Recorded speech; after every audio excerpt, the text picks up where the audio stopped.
नमस्कार दोस्तों, the study zone में आप सभी का स्वागत है। आज के इस 10 मिनट शो में हम बहुत ही महत्वपूर्ण टॉपिक गोलमेज सम्मेलन देखने वाले हैं, जो कि सभी प्रकार के कॉम्पिटिटिव एग्जाम के लिए बहुत ही महत्वपूर्ण है। तो चलिए वीडियो शुरू करते हैं। बिल्कुल। तो बिना किसी देरी के सीधे इस ऐतिहासिक घटनाक्रम पर आते हैं। देखिए, गोलमेज सम्मेलनों को अगर परीक्षा के नजरिए से समझना है ना, तो हमें थोड़ा पीछे जाना होगा। मतलब पृष्ठभूमि समझनी होगी, राइट? हाँ, 1927 में जो साइमन कमीशन बना था और जिसकी रिपोर्ट 1930 में आई थी, सारी कहानी वहीं से शुरू होती है। हाँ, साइमन कमीशन। हाँ।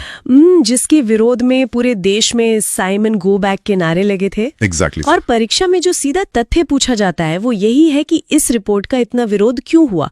तो कारण था कि 1930 में 2 भागों में आई इस रिपोर्ट में एक भी भारतीय सदस्य नहीं था, एक भी नहीं। मतलब ये तो बिल्कुल ऐसा था जैसे किसी घर के नए नियम बनाए जा रहे हों, लेकिन उस घर में रहने वालों से ही कोई राय ना ली जाए। बिना भारतीयों के भारत का कानून कैसे बन सकता था? बिल्कुल, यही बात हर भारतीय को चुभ गई थी। उनके स्वाभिमान को ठेस पहुंची थी और इसी तीखी प्रतिक्रिया के कारण राजनीति में युवाओं की एक नई पीढ़ी सामने आई, जिनमें जवाहरलाल नेहरू और सुभाष चंद्र बोस जैसे नेता प्रमुख थे। हाँ, इनका नेतृत्व बहुत उग्र था। अब अगर हम साइमन कमीशन की प्रमुख सिफारिशों की बात करें जो अक्सर एग्जाम्स में आती हैं, तो सबसे पहली सिफारिश थी द्वैध शासन यानी डायरकी को समाप्त करना। अच्छा, डायरकी को खत्म करना। तो क्या वो पूरी आजादी दे रहे थे? नहीं, यही तो ब्रिटिश कूटनीति की। उन्होंने कहा कि प्रांतों में प्रतिनिधि मूलक सरकार बनाकर उन्हें स्वायत्तता यानी ऑटोनॉमी दी जाएगी। सुनने में अच्छा लगता है ना? हाँ, स्वायत्तता तो अच्छी बात है, लेकिन इसके साथ एक बड़ा पेच फंसा दिया। उन्होंने कहा कि गवर्नर को आंतरिक सुरक्षा और अल्पसंख्यकों की सुरक्षा के नाम पर विशेषाधिकार यानी डिस्क्रिशनरी पावर दिए जाएंगे। ओह, मतलब बाहर से दिखावा कि सरकार भारतीयों की है, लेकिन असली लगाम अभी भी ब्रिटिश गवर्नर के हाथ में। बिल्कुल सटीक। और इतना ही नहीं, गवर्नर जनरल को कैबिनेट सदस्य नियुक्त करने की संप्रभु शक्ति यानी सॉवरन पावर दे दी गई। उच्च न्यायालय जो होते हैं, हाई कोर्ट्स, उन पर भी सरकार का पूर्ण नियंत्रण कर दिया गया। बाप रे! और मैंने पढ़ा है कि इसमें वोटिंग को लेकर भी कुछ विवादित बातें थी। हाँ, कमीशन ने सार्वभौमिक मताधिकार, जैसे हम यूनिवर्सल एडल्ट फ्रेंचाइजी कहते हैं, उसे पूरी तरह स्वीकार कर दिया। यानी सबको वोट देने का अधिकार नहीं मिलेगा। और वो जो चुनाव बांटने वाली बात थी, पृथक सांप्रदायिक निर्वाचक मंडल, सेपरेट इलेक्टोरेट। कमीशन ने सिफारिश की कि इसे तब तक बनाए रखा जाए जब तक हिंदू मुस्लिम तनाव खत्म नहीं होता। मतलब समाज को बांटने की पूरी तैयारी थी। तो जाहिर है इसके बाद तो पूरे देश में उबाल आना ही था। बिल्कुल। और इसी भारी विरोध ने ब्रिटिश सरकार को डरा दिया। उस समय ब्रिटेन में लेबर पार्टी की सरकार थी और रैमजे मैकडॉनल्ड प्रधानमंत्री थे। तो क्या इसी दबाव में उन्होंने भारतीयों को लंदन बुलाया? हाँ, इतिहास में ये पहली बार था जब ब्रिटिश और भारतीय बराबरी के स्तर पर एक गोलमेज पर मिल रहे थे।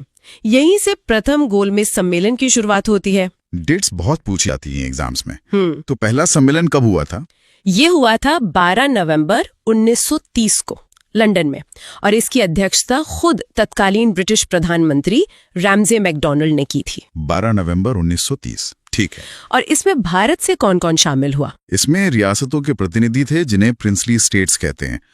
मुस्लिम league, justice party, Hindu Mahasabha के लोग थे, और हाँ, डॉक्टर BR अम्बेडकर और तेज बहादुर सप्रू भी इसमें शामिल हुए थे। एक सेकंड, आपने कांग्रेस का नाम नहीं लिया? क्योंकि भारतीय राष्ट्रीय कांग्रेस इसमें शामिल नहीं हुई थी। अरे, बिना कांग्रेस के सम्मेलन का होना तो बिल्कुल ऐसा था जैसे बिना दूल्हे की शादी हो रही हो।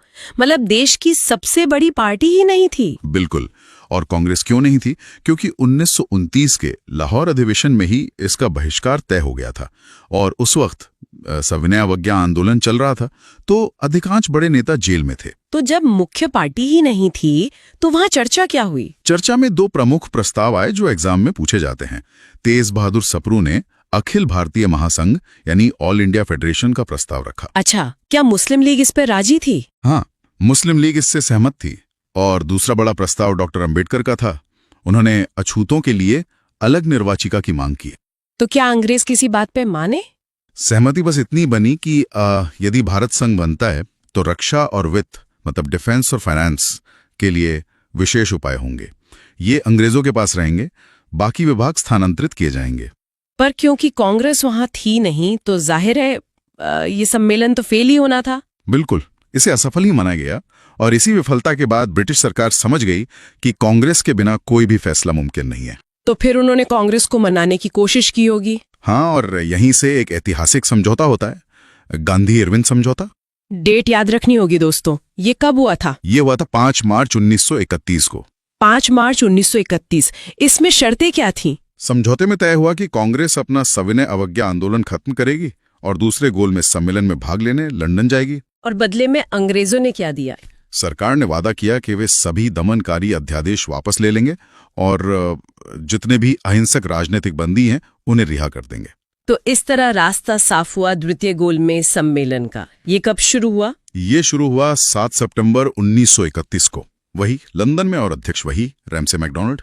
इस बार तो कांग्रेस की तरफ से प्रतिनिधि गए होंगे। हाँ, महात्मा गांधी ने अकेले कांग्रेस का प्रतिनिधित्व किया। इसके अलावा डॉक्टर अंबेडकर, मुस्लिम लीग, हिंदू महासभा, ये सब तो मौजूद थे ही। तो वहां मेज पर गांधी जी ने क्या मांग रखी? गांधी जी ने बहुत स्पष्ट रूप से राष्ट्रीय और प्रांतीय स्तर पर तत्काल जिम्मेदार सरकार की मांग की, लेकिन असली टकराव किसी और बात पर हो गया। अच्छा, कौन सी बात? टकराव हुआ पृथक निर्वाचिका को लेकर। गांधी जी ने अछूतों के लिए पृथक निर्वाचिका का बहुत कड़ा विरोध किया। ये बहुत ही इम्पोर्टेंट पॉइंट है। अक्सर परीक्षाओं में पूछा जाता है कि महात्मा गांधी ने पृथक निर्वाचिका का इतना कड़ा विरोध क्यों किया? देखिए, गांधी जी का स्पष्ट तर्क था कि अछूत हिंदू समाज का ही हिस्सा हैं, वे अल्पसंख्यक नहीं हैं। उनका मानना था कि अगर अलग निर्वाचिका दे दी गई तो भारतीय समाज हमेशा के लिए बढ़ जाएगा। मतलब वो समाज को टूटने से बचाना चाहते थे। बिल्कुल, और उन्होंने सिर्फ अछूतों के लिए ही नहीं बल्कि मुसलमानों और अन्य अल्पसंख्यकों के लिए भी विशेष निर्वाचन क्षेत्रों को अनावश्यक बताया। तो इस मतभेद का नतीजा क्या निकला सम्मेलन में? नतीजा ये हुआ कि कांग्रेस और अल्पसंख्यकों के बीच मतभेद बहुत बढ़ गए। ब्रिटिश सरकार तो यही चाहती थी। सम्मेलन के अंत में 2 नए मुस्लिम बहुल प्रांत बनाने की बात हुई, उत्तर पश्चिमी सीमांत प्रांत यानी NWFP और सिंध। और बाकी मुद्दों का क्या हुआ? मताधिकार, वित्त और राज्यों के लिए बस समितियां बना दी गई। कुल मिलाकर देखा जाए तो कोई ठोस नतीजा नहीं निकला। यानी दूसरा सम्मेलन भी एक तरह से बिना किसी बड़े नतीजे के खत्म हो गया। बिल्कुल, और जब गांधी जी खाली हाथ भारत लौटे तो उन्होंने देखा कि हालात फिर बिगड़ गए हैं। ब्रिटिश सरकार ने डोमिनियन स्टेटस की तत्काल मांग ठुकरा दी थी। तो गांधी जी ने फिर से आंदोलन शुरू कर दिया होगा। हाँ, उन्होंने आंदोलन फिर शुरू किया, जिसके नतीजे में गांधी जी फिर गिरफ्तार हुए और ब्रिटिश सरकार ने कांग्रेस को ही अवैध घोषित कर दिया। बाप रे, हालात फिर से वही 1930 वाले हो गए। तो ऐसे माहौल में तीसरा गोलमेज सम्मेलन कैसे हुआ? बस अंग्रेजों ने औपचारिकता पूरी करने के लिए तीसरा और अंतिम सम्मेलन बुलाया 17 नवंबर 1932 से 24 दिसंबर 1932 तक। इस बार कौन कौन गया? इस बार मात्र 46 प्रतिनिधियों ने भाग लिया। कांग्रेस को तो आमंत्रित ही नहीं किया गया। डॉक्टर अंबेडकर दलित वर्ग की तरफ से और रियासतों के राजकुमार या दीवान शामिल हुए। जब कोई बड़ा नेता था ही नहीं तो चर्चा किस बात पे हुई ना?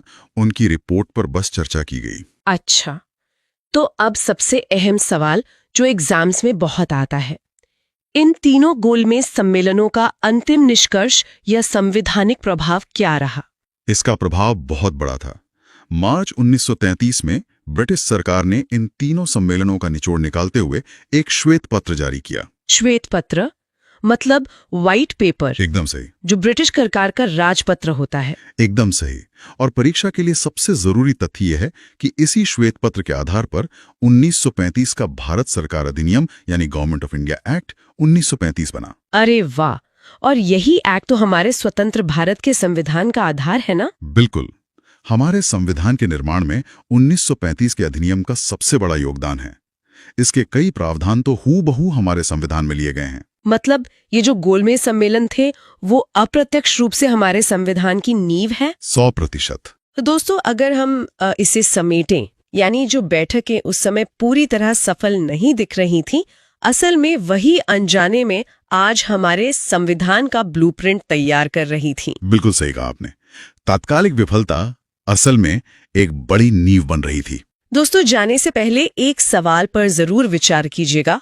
अगर कांग्रेस ने पहले ही गोलमेज सम्मेलन का बहिष्कार ना किया होता और शुरुआत से ही मेज पर अपनी शर्तें रखी होती, तो क्या आज भारत का संवैधानिक इतिहास कुछ और होता? ये सोचने वाली बात तो है। तो दोस्तों, आज के इस वीडियो में हमने गोलमेज सम्मेलन को विस्तार से समझा। अगर वीडियो आपको उपयोगी लगा हो तो लाइक जरूर करें, अपने दोस्तों के साथ शेयर करें और हमारे चैनल द स्टडी जोन को सब्सक्राइब करना ना भूलें। बहुत जल्द मिलते हैं इस सीरीज के अगले वीडियो के साथ। धन्यवाद।